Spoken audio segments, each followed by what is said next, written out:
Hello everyone, कैसे हो मेरे भाई। आज हम लोग क्लास 12th का इलेक्ट्रिक फ्लक्स से डिस्कस करने वाले हैं। तो आइए हम इलेक्ट्रिक फ्लक्स के बारे में समझते हैं। लेकिन एक जरूरी सूचना कि आपके एग्जाम का डेट निकल गया है। भले ही वह डेट टेंटेटिव है, बट एग्जाम का डेट निकल गया है, ठीक है। तो मेरे भाई, आपका जो फिजिक्स का एग्जाम है क्लास 12th का, वह 20 फरवरी 2026 को रखा गया है। तो तैयार हो जाइए और साथ साथ जो है पढ़ाई भी करते रहिए।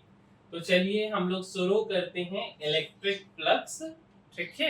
आइए देखिए, बेसिकली ना दो टॉपिक यहाँ पे आपस में इंटरलिंक हैं, इलेक्ट्रिक फ्लक्स और उसके बाद गॉस लॉ। तो आज हम लोग इलेक्ट्रिक फ्लक्स के बारे में डिस्कस करेंगे और फिर अगले क्लास में गॉस लॉ के बारे में डिस्कस करेंगे। अभी आपका इलेक्ट्रिक फील्ड का डेरिवेशन जो भी है रिंग के लिए और सिलेंडर के लिए, ये सब अभी हमने नहीं करवाया है। होलो स्फीयर, सॉलिड स्फीयर, एक बार उसको लास्ट में करवाया जाएगा।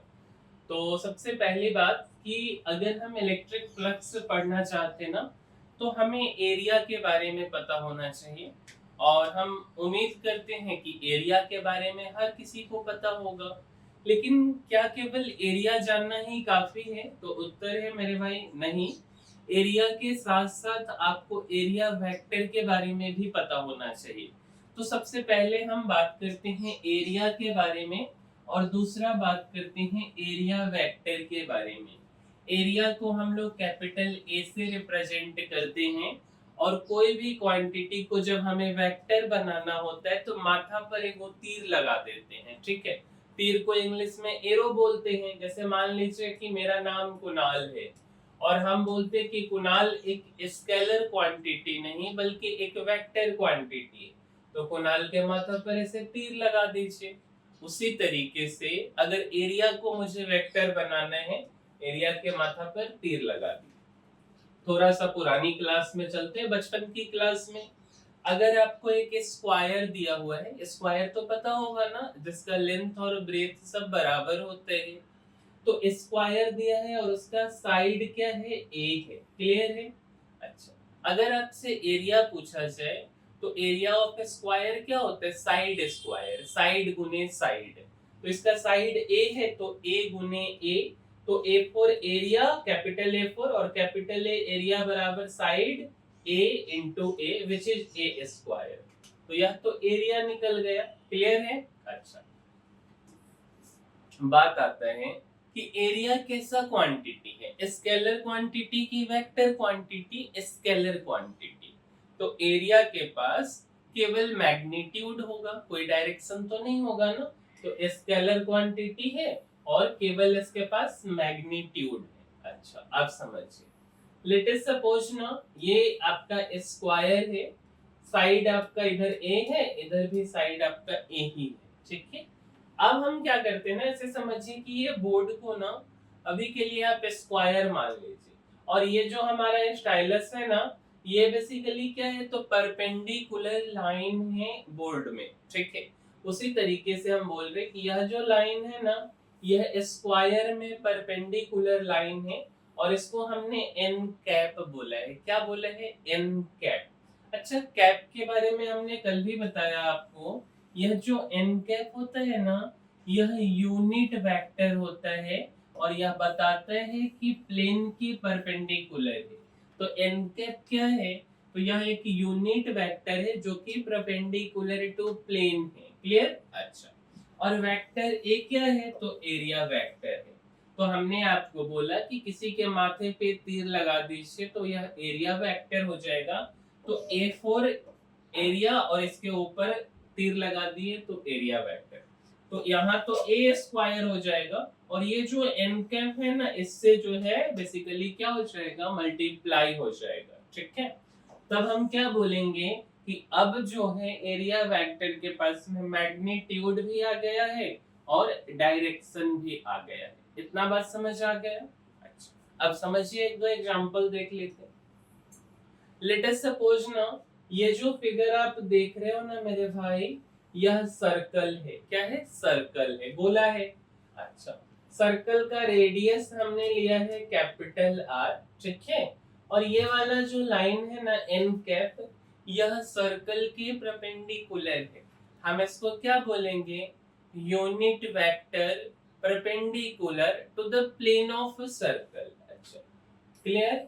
और वेक्टर ए एरिया वेक्टर, तो हम एरिया वेक्टर लिखने के लिए, एरिया ऑफ सर्कल तो आपको पता है ना पाई आर स्क्वायर होता है, तो पाई आर स्क्वायर लिख दिया और एन कैप से गुना कर दिया। अच्छा, अब समझिए, मान लीजिए ना कि हमने स्क्वायर को उठा के एक एक्सिस में रख दिया, जैसे ये वाला होता है आपका, ऐसे तो हम लोग पढ़ते हैं एक्स एक्सिस इसको, और इसको पढ़ते हैं वाई एक्सिस, बट अभी फिलहाल के लिए हम तीनों एक्सिस की बात कर रहे हैं।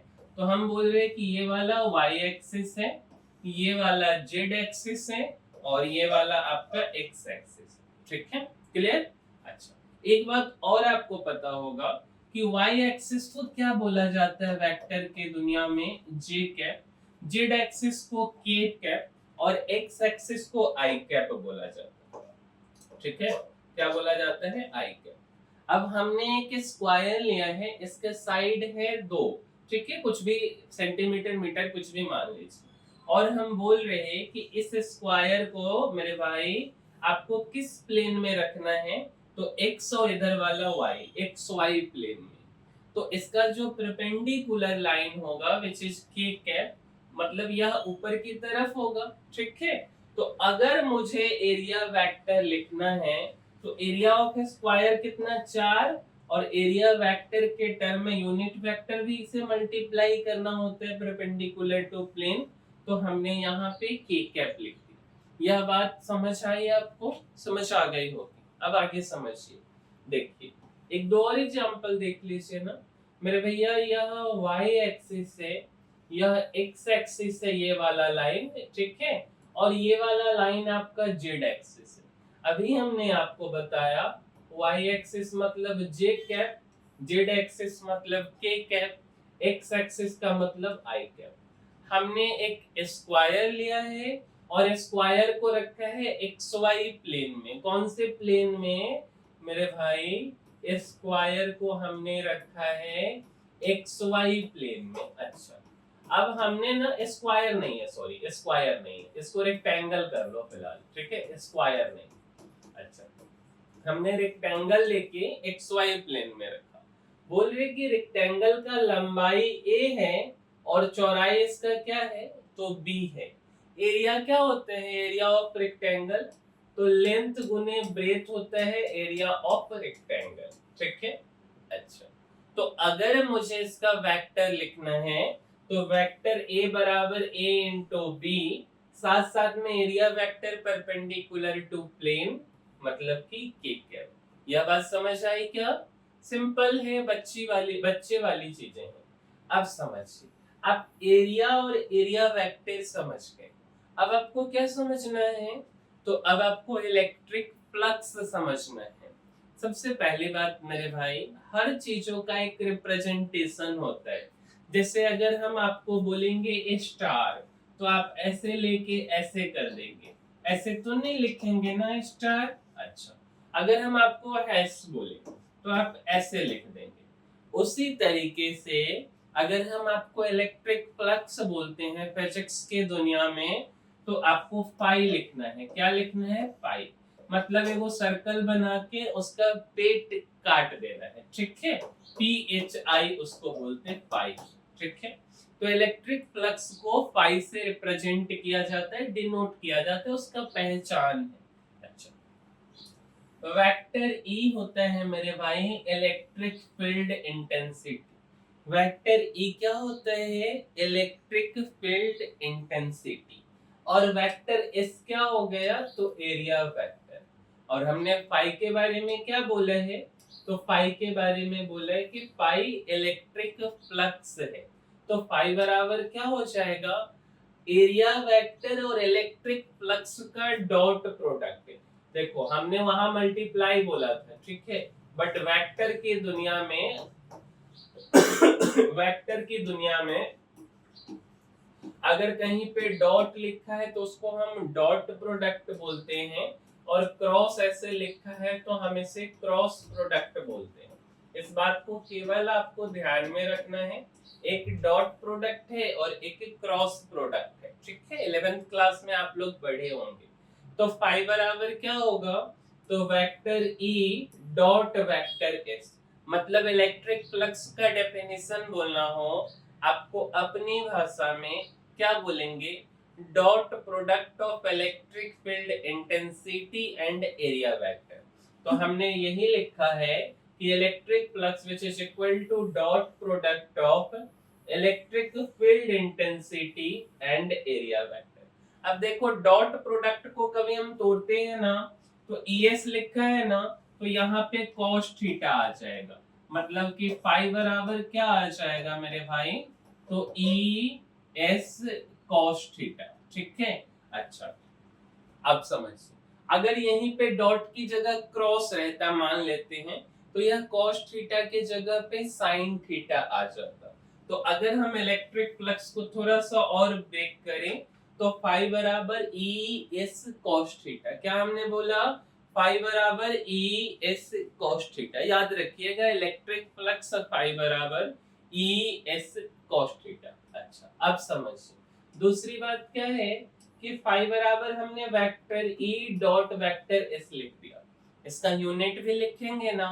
और हमने आपको पहले भी बताया है मेरे भाई कि किसी भी क्वांटिटी का यूनिट एक से ज्यादा हो सकता है, बट डायमेंशन एक से ज्यादा कभी नहीं होगा। यूनिट डिपेंड करता है हम वहां पे कौन सा फॉर्मूला अप्लाई कर रहे, बट डायमेंशन आप किसी फॉर्मूला से निकालेंगे एक ही आएगा, ठीक है। अच्छा, तो फाई का यूनिट सबसे पहले इलेक्ट्रिक फील्ड इंटेंसिटी, कल ही आपको हमने बताया न्यूटन पर कूलम्ब होता है। और यहाँ पे एरिया वेक्टर है तो इसका यूनिट मीटर स्क्वायर, एरिया का यूनिट मीटर ही होता है ना, तो मीटर स्क्वायर। अच्छा, अब समझिए, न्यूटन पर कूलम्ब को हम लोग वोल्ट पर मीटर भी लिखते हैं। क्या लिखते हैं, वोल्ट पर मीटर। और इधर क्या हो गया, मीटर स्क्वायर। अब एक मीटर से जैसे यहाँ वाला मीटर कट जाएगा तो क्या बचेगा, वोल्ट मीटर। अच्छा, अब समझिए वोल्ट को हम क्या बोलते हैं, तो वोल्ट के बारे में बोला जाता है, वोल्ट को इलेक्ट्रिक पोटेंशियल बोलते हैं, दूसरा चैप्टर में पढ़ना है, which is equal to electric potential energy divided by charge। Electric potential energy U होता है और चार्ज कैपिटल Q होता है। तो इलेक्ट्रिक पोटेंशियल एनर्जी का यूनिट जूल होता है और चार्ज का यूनिट कूलम्ब होता है। तो हमने वोल्ट के बारे में जूल पर कूलम्ब इनटू मीटर लिख दिया। कितना यूनिट हमने बताया, 3-4 यूनिट। कौन कौन सा, न्यूटन पर कूलम्ब इनटू में मीटर स्क्वायर, किसका यूनिट, इलेक्ट्रिक फ्लक्स का। दूसरा हमने वोल्ट मीटर बताया। तीसरा हमने जूल पर कूलम्ब इनटू मीटर बताया। ये सारा यूनिट है, कोई भी आप याद रख सकते, बस फॉर्मूला याद रखेंगे, यूनिट आप लिख सकते। अब बात आता है कि इलेक्ट्रिक फ्लक्स का डायमेंशन क्या होगा, डायमेंशन के बारे में भी बता दीजिए मेरे भाई। कहीं से लिखो, अगर हम न्यूटन के बारे में बोले तो mL/T-2 मीटर स्क्वायर है यहाँ पे, ठीक है। तो यहाँ पे मीटर स्क्वायर के जगह पे L स्क्वायर हो जाएगा। अच्छा, यहाँ पे L स्क्वायर लिख दिए, कोई बात नहीं है, कहीं से भी लिखिए वही चीज आएगा, हम यही आपको लिख देते हैं। तो न्यूटन का mL/T-2, मीटर स्क्वायर का L स्क्वायर, और कूलम्ब का हम लोग बोलते हैं AT। ध्यान है ना, कूलम्ब को AT बोलते हैं। अब समझिए, तो ऊपर से क्या हो जाएगा, m, यहाँ पे जो L है और यहाँ पे जो स्क्वायर है L क्यूब, यहाँ t की पावर -2 है और यहाँ पे t की पावर कुछ भी नहीं मतलब 1, ऊपर जाएगा पावर तो माइनस हो जाएगा, तो t की पावर के -3 और यहाँ पे a की पावर 1 है, ऊपर जाके -1। तो इलेक्ट्रिक फ्लक्स का डायमेंशनल फॉर्मूला ml की पावर 3, t की पावर -3, a की पावर -1। देखिए हम वही लिखे ना, ml की पावर 3, t की पावर -3, a की पावर -1। कैसे भी निकालेंगे, कुछ भी लगा के एक ही बात आएगा। इस बात को केवल ध्यान में रखना है। क्लियर है इतना बात? आगे बढ़ते, अगला समझिए। देखिए, अब हमने ना एक बड़ी सी क्वांटिटी के लिए बात कर लिया, बट फिजिक्स की भाषा में कभी भी अगर हम बड़ी क्वांटिटी की बात करते हैं तो काफी छोटी क्वांटिटी की भी बात होती है। तो काफी छोटी क्वांटिटी के बारे में बोला जाए तो अगर हम पाई की जगह पर डी फाई लिख दें, तो डी फाई क्या है? एक एलिमेंट है इलेक्ट्रिक फ्लक्स का। तो हम इसको बोलते हैं कि मेरे भैया आप एलिमेंटल इलेक्ट्रिक फ्लक्स हो। क्या बोलते हैं? कि आप एक एलिमेंटल इलेक्ट्रिक फ्लक्स हो। अच्छा, तो अगर हमने बोला कि फाई बराबर होता है vector E dot vector S, तो फाई का छोटका भाई है डी फाई, तो डी फाई के जगह पर छोटका भाई के लिए इलेक्ट्रिक फील्ड इंटेंसिटी वही रहेगा, केवल एरिया जो है यह छोटा हो जाएगा। तो vector E dot DS vector, तो डी फाई बराबर आप क्या लिखेंगे? Vector E dot DS vector. अच्छा, अब अगर मान लीजिए हम इसका इंटीग्रेशन कर दे, ये जो साइन है ये इंटीग्रेशन का है, तो अगर हम डी फाई का इंटीग्रेशन कर दें और इधर वेक्टर ई डॉट डीएस का, तो यहां से आपको फिर से इलेक्ट्रिक फ्लक्स का दूसरा फॉर्मूला मिल जाएगा कि इलेक्ट्रिक फ्लक्स फाई बराबर integration of vector E dot DS vector. तो इलेक्ट्रिक फ्लक्स का दूसरा फॉर्मूला क्या मिला कि इलेक्ट्रिक फ्लक्स जो है फाई बराबर integration of vector E dot DS vector. और यह फाई क्या बताता है? तो फाई टोटल इलेक्ट्रिक फ्लक्स बताता है। तो हमने आपको अभी तक इलेक्ट्रिक फ्लक्स का दो फॉर्मूला बताया, एक तो फाई बराबर vector E dot vector S, और दूसरा हमने बताया फाई बराबर integration of vector E dot DS vector. ठीक है, तो ये ध्यान में रखिएगा। अच्छा, इसको बोला जाता है, इसको क्या बोला जाता है कि ये जो हमने पाई लिखा है ना कि integration of vector E dot DS vector, इसको बोला जाता है कि यह टोटल इलेक्ट्रिक फ्लक्स है। कहां से? तो क्लोज सरफेस से। कहां से है? क्लोज सरफेस से। चलिए अब आगे समझिए मेरे भाई, हमने ना एक क्लोज सरफेस लिया है, एक क्लोज सरफेस हमने लिया है और उसका यह प्लेन है। अच्छा, अब एरिया वेक्टर का जो डायरेक्शन है ना वो इधर की तरफ है और इलेक्ट्रिक फील्ड का भी डायरेक्शन इधर की तरफ है। तो फाई बराबर क्या होगा? Vector E dot vector x. अच्छा, आपसे हम पूछे बोले थे, क्या बोले थे? फाई बराबर हमने बोला था vector E dot vector S लिखा हुआ है, इसको जब आप तोड़ेंगे तो यह ES cos थीटा हो जाएगा। अच्छा, तो यहाँ पे एंगल थीटा क्या है मेरे भाई? एंगल है। तो आपसे कोई बोले कि वेक्टर S और वेक्टर E में एंगल कितने का बन रहा है? इन दोनों हाथ के बीच में कितने का एंगल? दोनों हाथ तो पैरेलल है, 0 डिग्री का एंगल बन रहा है। तो अगर 0 डिग्री का एंगल बन रहा है तो cos 0 बराबर क्या होता है? cos 0 बराबर 1 होता है। तो हम फाई बराबर ES cos 0, और यहाँ पे ES cos 0 का मतलब क्या? cos 0 का मतलब 1, तो ES into 1 ES। और इसको हम क्या बोलेंगे कि इलेक्ट्रिक फ्लक्स मैक्सिमम आया है। तो इलेक्ट्रिक फ्लक्स मैक्सिमम कब आएगा? जब कभी भी आपसे कोई पूछे कि अच्छा इलेक्ट्रिक फ्लक्स मैक्सिमम कब आएगा, तो मेरे भाई जब कभी इलेक्ट्रिक फील्ड इंटेंसिटी और एरिया वेक्टर पैरेलल हो जाए या दोनों के बीच का एंगल 0 हो जाए, बात एक ही है। उस केस में इलेक्ट्रिक फ्लक्स क्या होगा? तो इलेक्ट्रिक फ्लक्स मैक्सिमम आएगा। चलिए आगे बढ़ते हैं। अब समझिए मेरे भाई, हमने कुछ इस तरीके का ओवल शेप का, ठीक है, अंडा के शेप का बेसिकली जो है हमने एक ये लिया है, इसका ओवल शेप लिया है और बोला है कि भाई electric field intensity X axis की तरफ है और area vector vector S Y की तरफ है, वाई एक्सिस की तरफ। दोनों के बीच में एंगल देखना सीखिए। अगर आपको कोई बोले इन दोनों के बीच में एंगल कितना है, 90 डिग्री का, कहीं साइड में लिख लीजिए कि cos 90 होता है 0, ठीक है।